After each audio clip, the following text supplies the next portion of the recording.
Overnight, a Supreme Court justice temporarily blocked an order that would have forced the government to release fully funded SNAP benefits. Justice Ketanji Brown Jackson issued the hold after the Trump administration appealed a lower court ruling that had ordered them to pay out the benefits. This short-term pause gives the appeals court more time to review both sides' legal arguments. Attorney General Pam Bondi responded online, saying, "One district court in Rhode Island shouldn't be able to hijack the shutdown, disrupt political talks, and decide on its own how limited federal funds should be spent." So yes, they started the process of sending full SNAP food assistance benefits, but the 42 million Americans who depend on them are still stuck waiting. Now let's talk about what just went down in the last 48 hours, because this is absolutely wild. We're seeing something that has literally never happened before in US history. And I mean that. The Supreme Court just made a ruling that has Washington, D.C. completely shaken.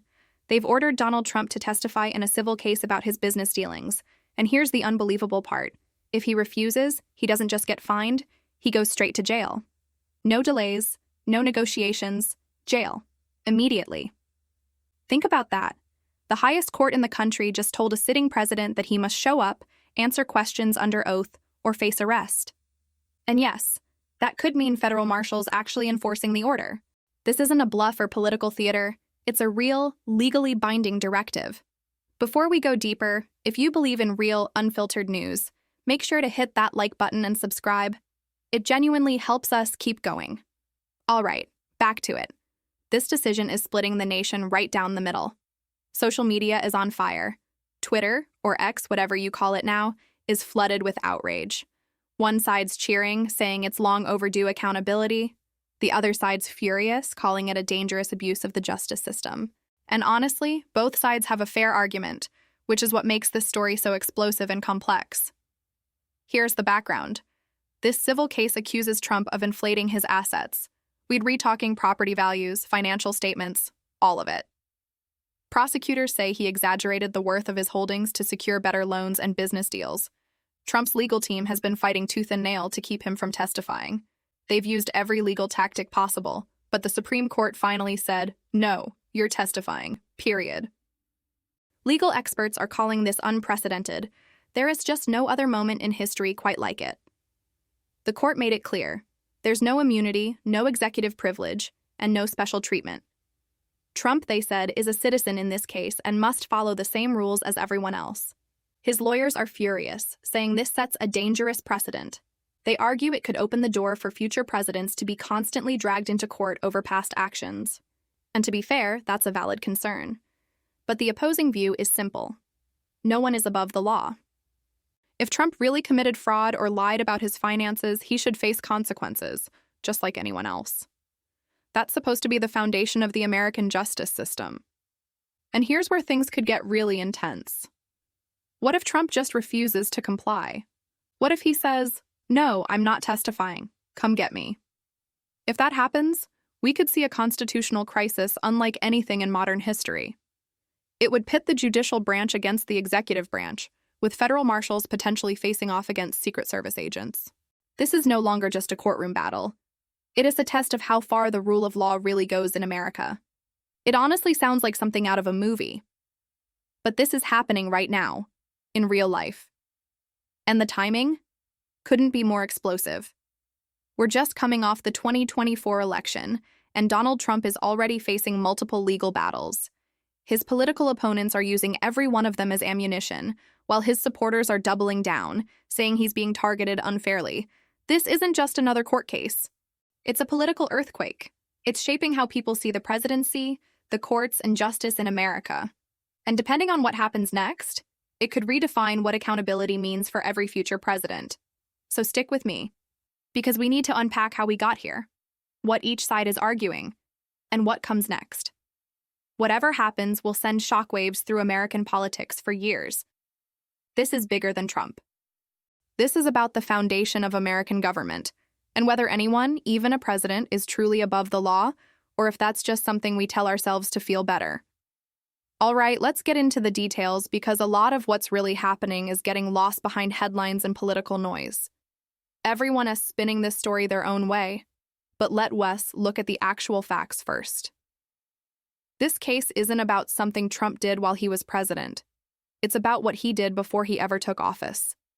We're talking about old financial statements, property values, and loan applications, the kind of paperwork that decides how much money you can borrow or how good of a deal you get.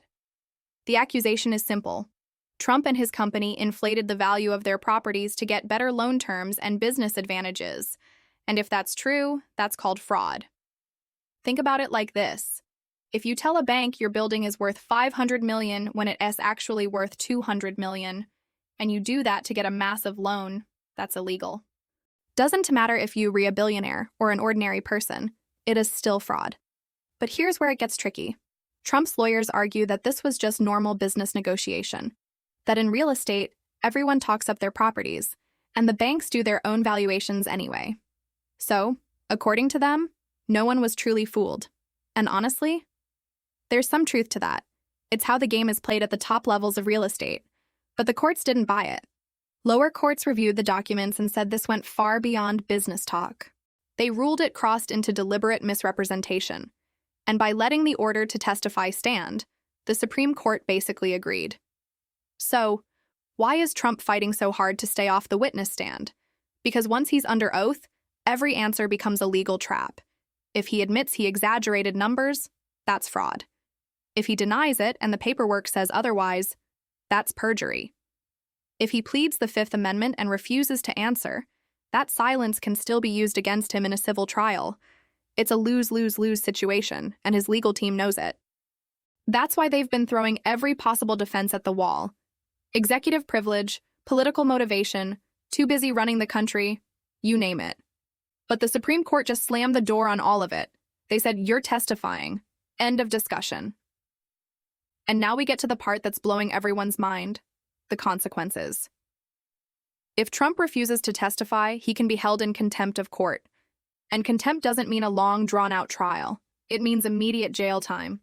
The judge can literally order that he be taken into custody on the spot, right there in the courtroom. Picture that for a second.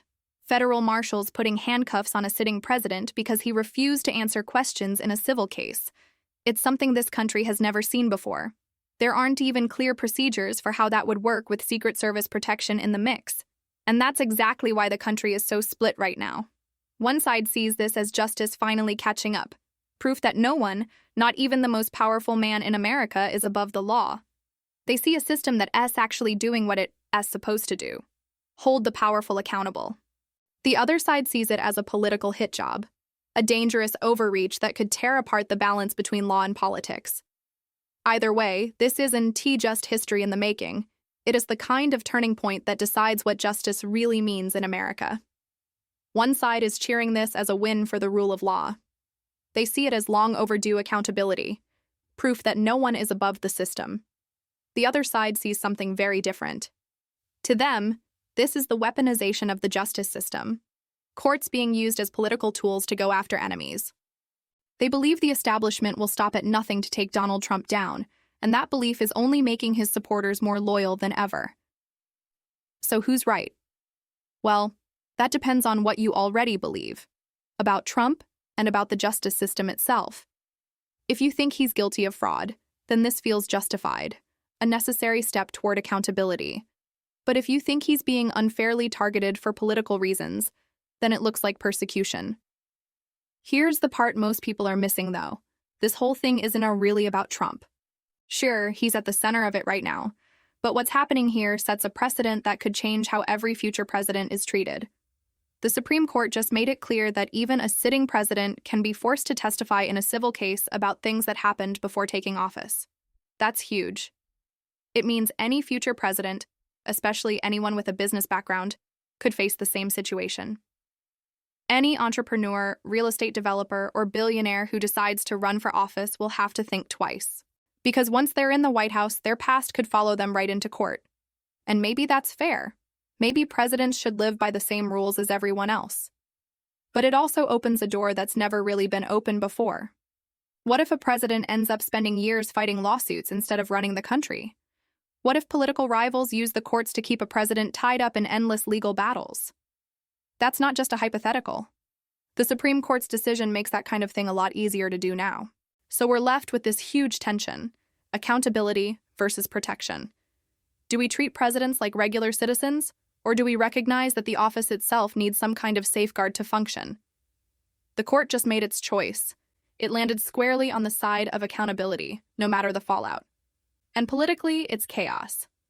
Trump-yes opponents are using this as proof that he is unfit to lead, that he is a criminal who should never set foot in the Oval Office again.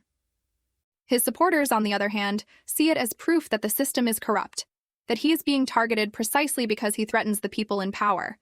Both sides are fundraising off it like crazy. The reaction online has been explosive. Within hours of the ruling, both camps had their talking points locked in. One side flooded feeds with memes about Trump going to jail. The other blasted out posts about deep state conspiracies and political persecution. The middle ground, completely gone. And the misinformation, it's off the charts.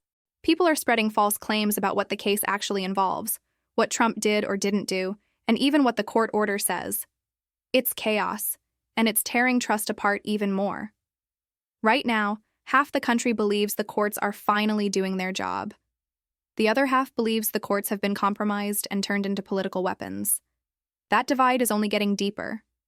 Because when people don to trust the same institutions or agree on basic facts, every event like this just pushes them further apart. And that's where we are now. Trump has a massive decision to make. Does he comply and testify, knowing that could backfire on him legally? Or does he refuse, face the threat of jail time, and become a martyr in the eyes of his supporters? Either way, this story isn't going anywhere. It's going to dominate headlines for weeks, maybe months. It's going to be spun, weaponized, and amplified by both sides. And no matter what happens, one thing's for sure. America's political divide is about to get even deeper.